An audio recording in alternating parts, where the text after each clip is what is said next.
resilience is having this ability to bounce back in certain situations or when we've experienced failure. But actually, do people realise how hard it is to experience failure? Because the word resilience just sounds so simple, bounce back. But actually what I want us to do is I want us to build your ability to ensure hardship. I want us to have this ability to recognise when life's tough. But also I've got some steps and some guidance in how you can better help yourself. So then we don't stay stuck or we don't stay down on rock bottom without actually trying to get back up. So let's get on with it. So you will have heard of resilience time and time again, but actually what does it mean? Well, according to the American Psychological Association, resilience refers to both the process and the outcome of successfully adapting to difficult or challenging life experiences. So it's about having that ability with our mental health, our emotional well-being, how it may affect us behaviourally as well, to actually have the ability to adapt, okay? Now, strong, resilient people does not mean that they have never experienced hardship or they have never experienced failure. Normally, it's the most resilient people are because they've experienced moments of hardship or moments of giving up or moments of hitting rock bottom. There are so many famous people out there who have got such incredible stories of how they nearly gave up and things like that. And I think that what I really want to just kind of get that message across to you is that life isn't easy. But if it was, and if everything was to be perfect, then we wouldn't necessarily have an appreciation for what feeling good and happy feels like, or to feel love or give love. So it's only through moments in our life where we experience rock bottom, experience disappointment, shame, guilt, as if we're not good enough, that it can actually allow us to realise and become, eventually with time maybe, the best version of ourselves. So here's some guidance for you. First of all, I need us to accept that we are going to fail at things in life. This is hard, especially if you've never really experienced it yet. I want you to realise that you are not always going to be able to have things the way that you'd planned or the way that you'd wished or the way that you'd worked for. And sometimes things are going to change. And sometimes in that moment it really, really hurts. And you'll be thinking to yourself, why? Why on earth haven't I been given this opportunity? But actually it's about just realising that no matter how much you're hurting, it's about just allowing ourselves to recognise that this has happened. Okay, and with failure, I love the word fail, and at my primary school I'm always first attempt in learning. So if you've ever, a driving test and you failed your first time, I think that's a brilliant opportunity, because when you go back for your second or your third time, fourth time, fifth time, you know what to expect. So sometimes it's by experiencing failure first time that can actually help us feel better and more prepared for next time. The next one is, I don't want you to give up. Just because it's hard doesn't mean that you can't do it. It means that you're going to have to think of different ways to maybe do it or achieve it or work on it. But when you watch a toddler, okay, if you was to watch a toddler learn to walk, what they'll do is they'll walk a bit and then inevitably they're going to fall over. They might have a cry, but eventually what will happen is they will put their hands on the floor, feet on the floor, bum up, get back up, have a wobble, and they'll go again. And it's unless they were to make those mistakes of falling over that they're never going to learn to walk properly. So we can't just give up when something doesn't go our way. It's about stopping. It's about maybe having a time out and a pause, and whether that's for a day or a week.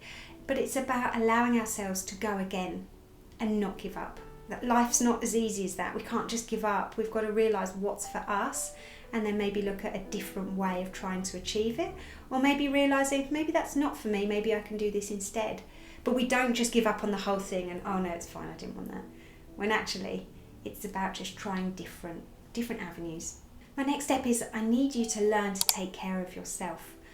I need you to recognise that your feelings matter, and that whilst it's okay to experience, I say okay like, oh, it's okay. Whilst it's okay, or natural, there we go, natural to experience hardship, loss, defeat, mistakes, and fail in life, we do have to accept that sometimes it does hurt, okay? And with that, it's about this acronym RAIN. Recognise, allow, investigate with kindness, and your natural awareness. So R is about, I want us to recognise how we're feeling, okay? A is I want us to allow ourselves to feel it. That can feel painful sometimes. I is about, with kindness, I want us to investigate maybe why we're feeling like this. And then the N is about your natural awareness. So by recognising that you are where you are, you're feeling how you're feeling, and you know why possibly you might be feeling like that, then you can allow yourself, okay, well, what can I do to help myself? And that might be positive coping strategies in the here and now, maybe such as self-care, or it might actually be kind of being, I don't know, thinking of an action plan of how you're going to go about it. But it's about reminding yourself that you need to rest and allow that reign every now and then. It's quite important. My next step, this is a hard one, is be proactive. If you're stuck or if you've hit rock bottom, nothing's going to change unless you do something about it.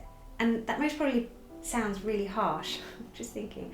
That most probably sounds really harsh, but the truth is that when we experience these hard times, it's only about the way that we can be proactive and look at different approaches and, like I said, not to give up, that will allow us to find the best solution for us.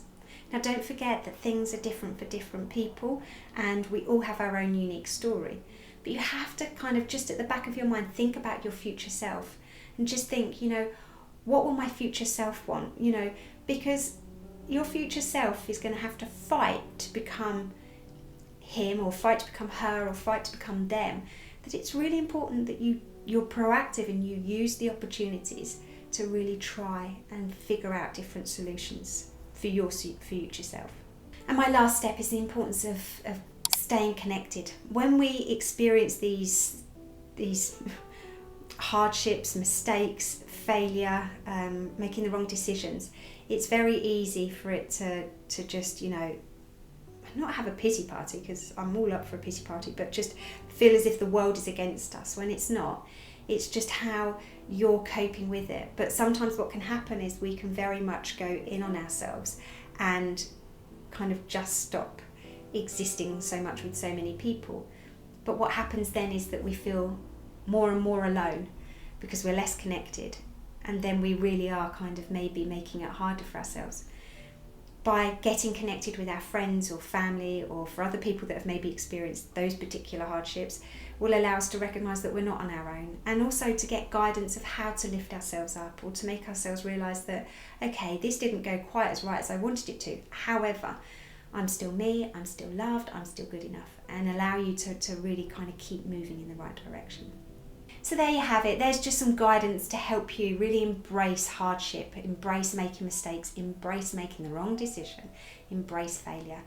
But let me just remind you this, that you are you, and I suppose in order to grow as a person and to learn, we do need to experience these hardships and making mistakes and failing, because that is what will allow us to learn and to hopefully allow ourselves to prevent feeling that way again with that particular situation, or more prepared that if it does happen again, guess what I'll be doing. You're awesome. You're awesome. Anyway, don't forget that I'm here and I'm on TikTok as well at We Are Flourish. Stay awesome and I'll see you soon. Bye everybody.